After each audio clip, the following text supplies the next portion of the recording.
Hi guys, welcome back to my channel. আপনারা দেখছেন actress blogs Indrani সুরালি। তো আজকে একটা শুভ দিনে ভাইফোঁটাতে, তো আমি সবাইকে ভাইফোঁটার অভিনন্দন এবং শুভেচ্ছা জানিয়ে আমার দুই ভাইকে আমি জাস্ট ভাইফোঁটা দিচ্ছি। আর একটা ছোট্ট রেসিপি আমি শেয়ার করব বিরিয়ানির।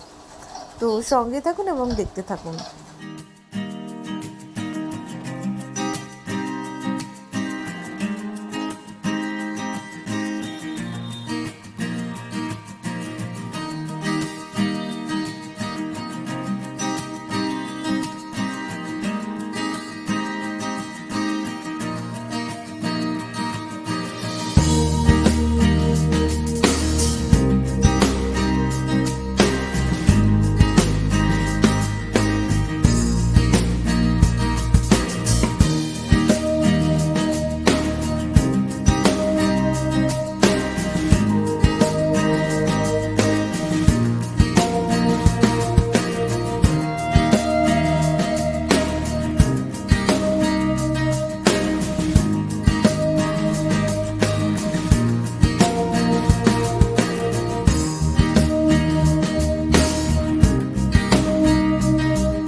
ভাইফোঁটা শেষ করে আমি বিরিয়ানির রেসিপিতে ঢুকে গেলাম। প্রথমে মাংসগুলোকে ভালো করে ম্যারিনেট করে রাখলাম মশলাপাতি দিয়ে।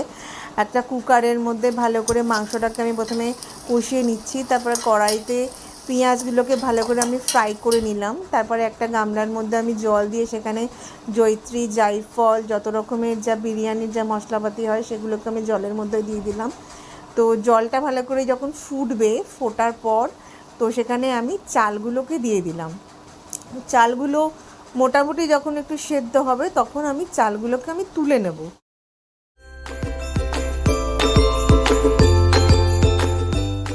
তো মোটামুটি ভালো করে যখন চালগুলো সেদ্ধ হয়ে গেল, তো চালগুলো সেদ্ধ হওয়ার পর আমি দেখে নিচ্ছি যে মোটামুটি একটু চালগুলো সেদ্ধ হয়েছে না। তারপরে মোটামুটি কুকারেতেও এই চিকেনটা হয়ে এসছে। তখন যখন হয়ে গেল চালগুলোকে ভালো করে আমি জল থেকে ছেঁকে আমি ওই যেখানে কুকারে চিকেনটা হচ্ছে, তো সেখানে আমি রাইসগুলোকে কুকারের মধ্যে দিয়ে দেবো।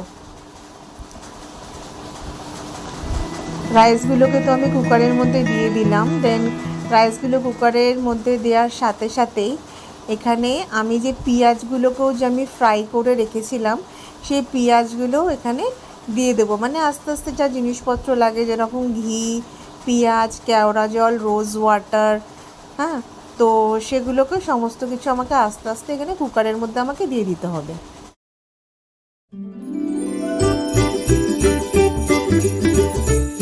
খুব সুন্দর করে আমাকে এই পেঁয়াজগুলোকে আচ্ছা করে ভালো করে দিয়ে দিতে হবে। তারপর আমি দিয়ে দিচ্ছি কেওড়া জল, কেওড়া ওয়াটার।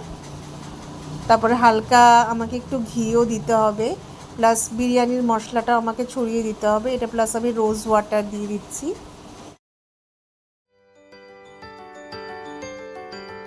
আর একটু হালকা করে ওপর থেকে আমাকে ঘিও ছড়িয়ে দিতে হবে।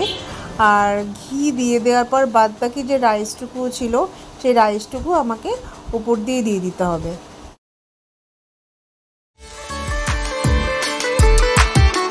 তারপর একটুখানি ফুড কালার, যে ফুড কালারটা বিরিয়ানির যে আসল যে রঙটা আসে, স্লাইড আমি ওপর থেকে একটু ফুড কালারও দিয়ে দেবো। এবার বাদ বাকি যেটুকু চাল ছিল সেইটুকু চাল দিয়ে ভালো করে আমি কুকারটাকে আটকে একদম লো আঁচে আমি বসিয়ে দেবো, যাতে ভাপে ভাপে যেটুকু চাল যেটা আধা সেদ্ধ ছিল সেই পুরো চালটা যেন খুব সুন্দর করে সেদ্ধ হয়ে যায়। আর জাস্ট ওপর থেকে একটু স্লাইড করে আমি জাস্ট ঘি মাখিয়ে দিলাম।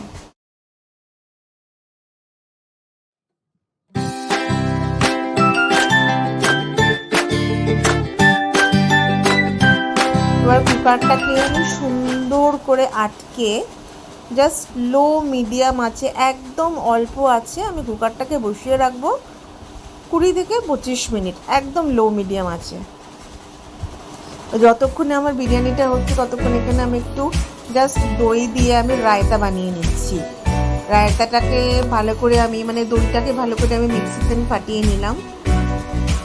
ততক্ষণে দেখলাম আমার এখানে বিরিয়ানিটাও হয়ে গেছে 20-25 মিনিট পর।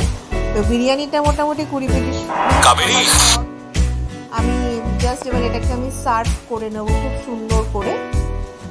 দেখতেই পাচ্ছেন বিরিয়ানিটার রঙটাও বেশ সুন্দর এসছে, গরম গরম, আর একটা খুব সুন্দর ফ্লেভারও কিন্তু বেরিয়েছে।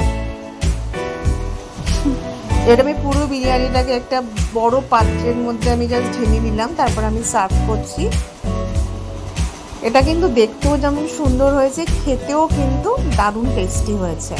আপনারাও বাড়িতে ট্রাই করতে পারেন। তো মোটামুটি বাড়িতে ট্রাই করার পর আমরা এটাকে সার্ভ করলাম। সার্ভ করে কিন্তু আমরা আজকে ডিনারটা দারুণ করলাম। তার সাথে আমি যে রায়তাটা বানিয়েছিলাম, সেই রায়তাটায় কিছু মশলা এবং একটু শসা কুচিও আমি দিয়ে দিয়েছি। তো মোটামুটি কিন্তু আমাদের রাতের ডিনারটা দারুণ হয়েছে। আপনারাও বাড়িতে এইভাবে কুকারে খুব শর্টকাটে বিরিয়ানিটা আপনারা ট্রাই করতে পারেন, দারুণ। Thank you so much.